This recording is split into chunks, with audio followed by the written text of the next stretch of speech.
بسم اللہ الرحمن الرحیم۔ حضرت ابو بکر صدیق، حضرت ابن زبیر اور حضرت علی وغیرہ کی نمازوں کے حالات۔ مجاہد رحمہ اللہ حضرت ابو بکر صدیق اور حضرت ابن زبیر کا حال نقل کرتے ہیں کہ جب وہ نماز میں کھڑے ہوتے تھے تو ایسا معلوم ہوتا تھا کہ لکڑی گڑی ہوئی ہے۔ نماز کا حال یہ ہونا چاہیے، آپ کے ہاتھ پاؤں جسم سارا کا سارا خاموش، جیسے لکڑی ہو، لکڑی کے اوپر کوئی پرندہ وغیرہ کر کے بیٹھتے ہوئے بھی ڈرتا نہیں ہے کہ کوئی مجھے پکڑے گا یا کیا۔ انسان نماز کے اندر ایسا ہونا چاہیے، ایسی بالکل حرکت نہیں ہوتی تھی۔ علماء نے لکھا ہے کہ حضرت ابن زبیر رضی اللہ تعالیٰ عنہ نے حضرت ابو بکر صدیق سے نماز سیکھی، اور انہوں نے یعنی حضرت ابو بکر نے پھر حضور صلی اللہ علیہ وسلم کو دیکھا جس طرح سے وہ نماز پڑھتے تھے، اسی طرح ابو بکر صدیق رضی اللہ تعالیٰ عنہ پڑھتے تھے۔ اسی طرح حضرت عبداللہ بن زبیر سے ثابت ہے، اسی طرح حضرت عبداللہ بن زبیر اور ثابت کہتے ہیں کہ حضرت ابن زبیر کی نماز ایسی ہوتی تھی کہ گویا کوئی لکڑی کسی جگہ پر گاڑ دی گئی ہے۔ ایک شخص کہتے ہیں کہ ابن زبیر جب سجدہ کرتے تو اس قدر لمبا اور بے حرکت ہوتا تھا کہ چڑیاں آ کر کے کمر پر بیٹھ جاتی تھی۔ بعض مرتبہ اتنا لمبا رکوع کرتے کہ پوری رات رکوع میں رہتے یہاں تک کہ صبح صادق ہو جاتا۔ بعض اوقات سجدہ اتنا لمبا ہوتا کہ پوری رات گزر جاتی۔ جب عبداللہ بن زبیر سے لڑائی ہو رہی تھی تو ایک گولہ مسجد کی دیوار پر لگا، جس سے دیوار کا ایک ٹکڑا اڑ گیا۔ حضرت ابن زبیر کے حلق اور داڑھی کے درمیان سے گزر کر گیا، مگر نہ ان کو کوئی انتشار ہوا نہ رکوع سجدے کو کوئی مختصر کیا۔ اللہ، اتنا بڑا حملہ ہوا ہے کہ اس کے پاس سے گزر کر کے جا کر کے دیوار کو لگا ہے، دیوار کا ٹکڑا گر گیا ہے، اس کے باوجود اس نے نماز کو نہیں توڑا۔ آج ہمارا کیا حال ہے؟ اللہ معاف فرمائے، ہماری نمازوں کا پتہ نہیں کیا ہوگا۔ اللہ تعالیٰ رحم فرمائے۔ ایک مرتبہ نماز پڑھ رہے تھے، بیٹا جس کا نام تھا ہاشم ساتھ میں سو رہا تھا۔ چھت میں سے ایک سانپ گرا، بچے پر لپٹ گیا، وہ چلایا، گھر والے سب دوڑتے ہوئے آئے، شور مچ گیا، اس سانپ کو مارا۔ ابن زبیر اسی اطمینان کے ساتھ نماز پڑھ رہے تھے، سلام پھیر کر فرمانے لگے، کچھ شور کی آواز آ رہی تھی، کیا تھا؟ بیوی نے بتایا کہ اللہ تجھ پر رحم کرے، بچے کی تو جان بھی جا رہی تھی، تمہیں پتہ ہی نہیں ہے۔ فرمانے لگے، تیرا ناس ہو، اگر نماز میں دوسری طرف توجہ کرتا تو نماز کہاں باقی رہتی؟ اگر نماز کے اندر کہیں اور خیال کرتا تو پھر نماز کہاں باقی رہتی؟ پاس میں بچہ سویا ہوا ہے، اوپر سے سانپ گرا ہے، شور ہو گیا ہے، سانپ کو مارا ہے، کتنا شور مچا ہوگا، عورتیں آئی ہیں، لیکن اس کو پتہ ہی نہیں ہے۔ یہ اللہ تعالیٰ کی طرف توجہ کی نشانی ہے۔ یعنی ویسے شرعی لحاظ سے فتویٰ اس پر ہے کہ اگر کوئی نقصان دہ چیز آ جائے تو آپ نماز توڑ سکتے ہیں۔ سانپ قریب آ گیا، نماز کو توڑ کر کے اس کو مارو، اجازت ہے۔ کوئی بندہ آپ کے ساتھ میں گر گیا ہے، خطرہ ہے کہ ابھی اگر اس کو میں نہیں پکڑوں گا تو زیادہ نقصان ہوگا، تو اس کو اٹھانے کی اجازت ہے۔ آگ لگ گئی ہے، اللہ نہ کرے، تو وہاں بھی نماز کو توڑنے کی اجازت ہے۔ لیکن جب اس بزرگ کو پتہ ہی نہیں ہے کیا ہو رہا ہے تو پھر توڑنے کی طرف ذہن ہی نہیں جائے گا نا۔ کبھی کبھار آدمی جب اپنے ٹینشن میں ہوتا ہے نا، اپنے دماغ میں کوئی بات گھوم رہی ہوتی ہے، ابھی سامنے کیا ہو رہا ہے اس کو پتہ ہی نہیں ہوتا، سامنے کیا ہو رہا ہے، کون آ رہا ہے، کون جا رہا ہے، کوئی کیا بول رہا ہے۔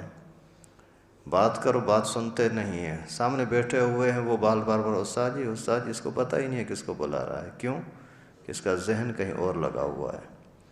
تو جب دنیا کی کسی محبت کی طرف یا کسی پریشانی کی طرف ذہن لگتا ہے تو دوسری چیزوں سے انسان بے پرواہ ہو جاتا ہے، ان کا پتہ نہیں لگتا۔ تو جب اللہ تعالیٰ کی محبت میں آدمی ڈوب جائے تو پھر کیا پتہ لگے گا۔ حضرت یوسف علیہ السلام کا حسن دکھانے کے لیے زلیخا نے جب عورتوں کو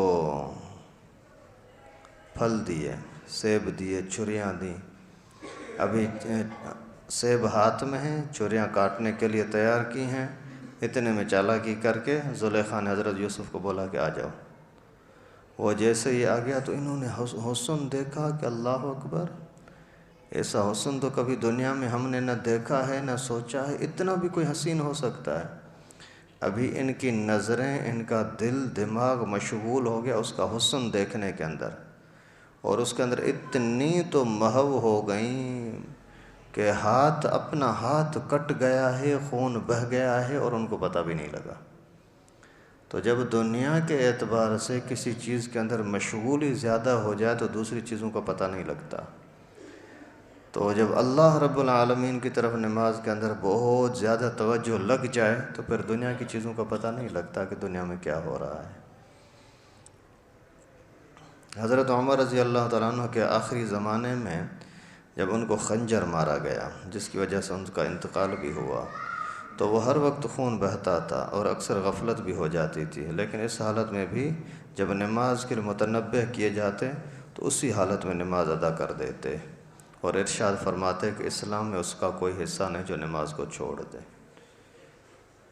خون بہہ رہا ہے، 4-5 دن تک مسلسل خون بہتا رہا، اور اسی زخم کے اندر شہید بھی ہو گئے، زہریلا خنجر تھا، تو بے ہوشی بھی آ رہی ہے، لیکن نماز کے لیے کوئی بولتا نماز تو فوری طور پہ بولتے ہاں ہاں اللہ اکبر، بس شروع ہو جاتے۔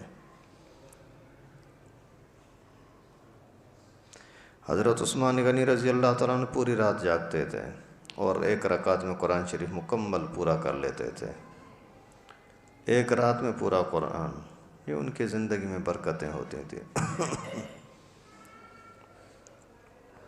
حضرت علی رضی اللہ تعالیٰ عنہ کی عادت شریفہ یہ تھی کہ جب نماز کا وقت آتا تو بدن میں کپ کپی آ جاتی، چہرہ زرد ہو جاتا۔ کسی نے پوچھا یہ کیا بات ہے؟ فرمایا کہ اس امانت کا وقت ہے جس کو اللہ جل شانہ نے آسمان اور زمین اور پہاڑ پر اتارا، تو وہ اس کا برداشت نہ کر سکے، تحمل سے عاجز ہو گئے، اور میں نے اس کا تحمل کیا، اس وجہ سے ڈر لگتا ہے پتہ نہیں میرا کیا بنے گا۔ خلف بن ایوب رحمہ اللہ سے کسی نے پوچھا تو میں نماز میں مکھیاں تنگ نہیں کرتی؟ فرمایا کہ فاسق لوگ حکومت کے کوڑے کھاتے ہیں اور حرکت نہیں کرتے اور اس پر فخر کرتے ہیں اور اپنے صبر و تحمل پر اکڑتے ہیں کہ کتنے کوڑے مارے ہیں، ہلا تک نہیں، میں اپنے رب کے سامنے کھڑا ہوں اور ایک مکھی کی وجہ سے حرکت کر جاؤں۔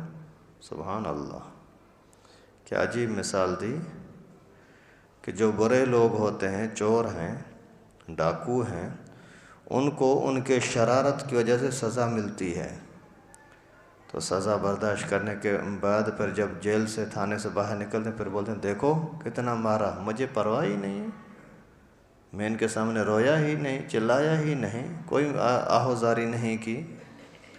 تو حضرت فرما رہے ہیں کہ لوگ کوڑے کھا کر کے برائی پر کوڑے کھا کر کے نہیں ہلتے، اور میں مکھی کی وجہ سے ہل جاؤں گا اللہ کے سامنے سے؟ نہیں۔ مسلم بن یسار رحمہ اللہ جب نماز کے لیے کھڑے ہوتے تھے تو اپنے گھر والوں سے کہتے کہ تم باتیں کرتے رہو، مجھے تمہاری بات کا پتہ نہیں چلتا، تم اپنے کام میں لگے رہو، مجھے ان چیزوں کا پتہ نہیں لگتا۔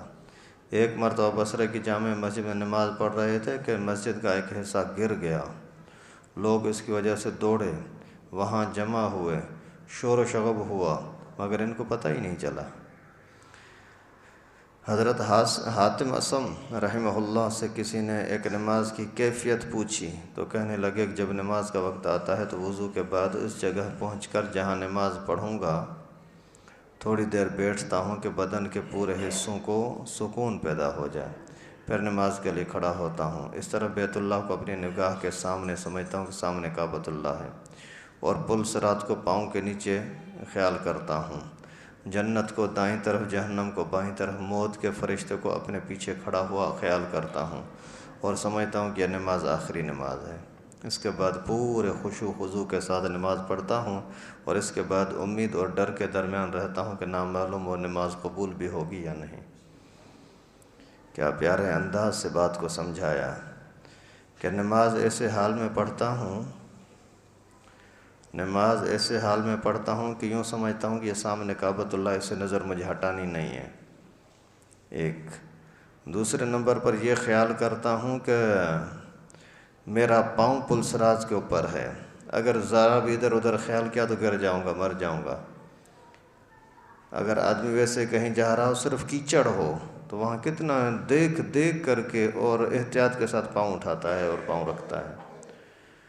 تو پل صراط کا خیال کر کے پھر آگے چلتا ہوں، پھر آگے خیال کرتا ہوں تیسرے نمبر پر یہ کہ ادھر جنت ہے، اگر ادھر چلا گیا پھر تباہی ہے، اس طرف جہنم ہے بائیں طرف۔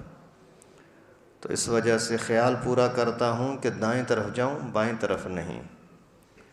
اور اس کے بعد پھر یہ بھی خیال رکھتا ہوں کہ پیچھے اسرائیل بھی کھڑا ہوا ہے، ابھی خیر نہیں ہے، تھوڑا سا ادھر ادھر کیا پکڑے گا۔ ایسے حال کے اندر اگر کوئی بندہ نماز پڑھے گا تو یقیناً توجہ اللہ ہی کی طرف رہے گی نا، آدمی پھر گمراہی سے بچ سکے گا۔ اللہ تعالی ہمیں بھی ان بزرگوں کے اس اعلیٰ ترین درجوں میں سے کچھ ذرا سا حصہ ہمیں بھی نصیب فرمائے۔ حضرت ابو ہریرہ رضی اللہ تعالیٰ عنہ فرماتے ہیں کہ رسول اللہ صلی اللہ علیہ وسلم نے فرمایا کہ یقول اللہ تعالیٰ، اللہ تعالیٰ فرماتے انا عند ظن عبدی بی وانا معه اذا ذکرنی فإن ذکرنی فی نفسی ذکرت فی نفسی وإن ذکرنی فی ملأ ذکرت فی ملأ خیر منہ وإن تقرب الی شبرا تقربت الیہ ذراعا وإن تقرب الی ذراعا تقربت الیہ باعا وإن اتانی یمشی اتیتہ ہرولۃ او کما قال النبی صلی اللہ علیہ وسلم۔ نبی پاک صلی اللہ علیہ وسلم فرماتے ہیں کہ اللہ رب العالمین کا ارشاد ہے، میں بندے کے ساتھ ویسا ہی معاملہ کرتا ہوں جیسا کہ وہ میرے ساتھ گمان رکھتا ہے۔